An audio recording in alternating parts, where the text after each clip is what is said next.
అందరికీ నమస్తే అండి. ఇప్పుడు ప్రజెంట్ మన కంపెనీ నందు సిపిఎస్ మిస్సింగ్ క్రెడిట్స్ గురించి అడగడం జరిగింది. అది ఏ విధంగా ప్రాసెస్ చేయాలో, మీ యొక్క మిస్సింగ్ క్రెడిట్స్ ఎలా తెలుసుకోవాలో ఒకసారి మనం ఈ వీడియోలో చూద్దాం. ముందుగా గూగుల్ ఓపెన్ చేసి ఇక్కడ సిపిఎస్ ఎన్ఎస్డిఎల్ అని టైప్ చేసి సెర్చ్ చేయాలి. సెర్చ్ చేసిన తర్వాత ఈ విధంగా ఓపెన్ అవుతుందండి. ఇక్కడ సిఆర్ఏ ఎన్ఎస్డిఎల్ మీద క్లిక్ చేయాలి. క్లిక్ చేసిన తర్వాత ఇక్కడ సబ్స్క్రైబర్స్ అని ఉన్నది కదా, ఇక్కడ ఎన్పిఎస్ఎన్ క్లిక్ చేసి మీ యొక్క సిపిఎస్ ప్రాన్ నెంబర్ ఉంటుంది కదా, ఆ నెంబర్ని ఎంటర్ చేయాలి.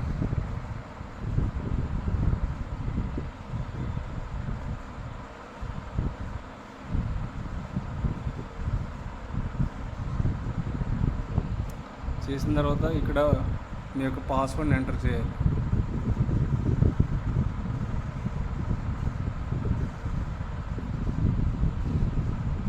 ఎంటర్ చేసిన తర్వాత ఇక్కడ ఎంటర్ క్యాప్చా, ఇక్కడ మనకి నెంబర్స్ ఇచ్చారు కదండి, ఈ నెంబర్స్ 85+8 అనే ఇక్కడ మనం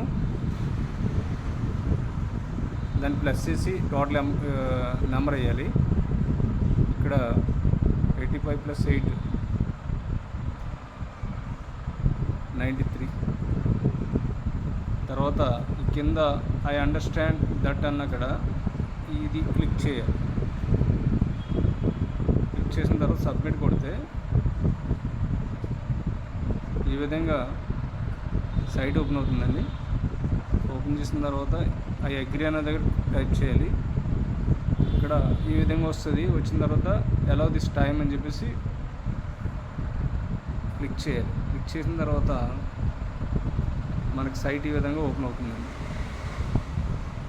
ఓపెన్ చేసిన తర్వాత ఇక్కడ మనకు సంబంధించిన డీటెయిల్స్ అన్నీ కనిపిస్తాయి. సిపిఎస్ నెంబర్ ఉందో దానికి సంబంధించిన డీటెయిల్స్ అన్నీ దీంట్లో చూసుకోవచ్చు. ఓకే, ప్రస్తుతం మనకు కావాల్సింది ఏంటంటే అకౌంట్ స్టేట్మెంట్. కాబట్టి అకౌంట్ స్టేట్మెంట్ మిగిలి ట్రాన్సాక్షన్ స్టేట్మెంట్కి వెళ్ళాలి. వెళ్ళిన తర్వాత ఇక్కడ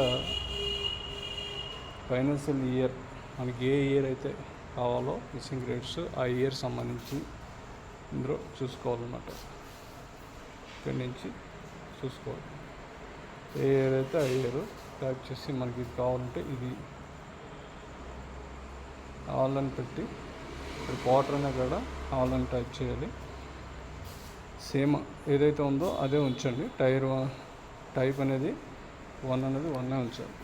ఇక్కడ జనరల్ స్టేట్మెంట్ మీద క్లిక్ చేయాలి. క్లిక్ చేసిన తర్వాత ఈ విధంగా మీ స్టేట్మెంట్ ఓపెన్ అవుతుంది.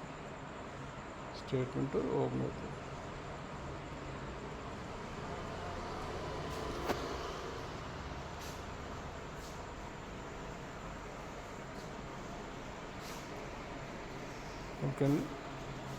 స్టేట్మెంట్ ఓపెన్ అయిన తర్వాత పీడిఎఫ్ డౌన్లోడ్ చేసుకుంటే దీని మీద పీడిఎఫ్ మీద చేస్తే ఓపెన్ అవుతుంది అన్నమాట.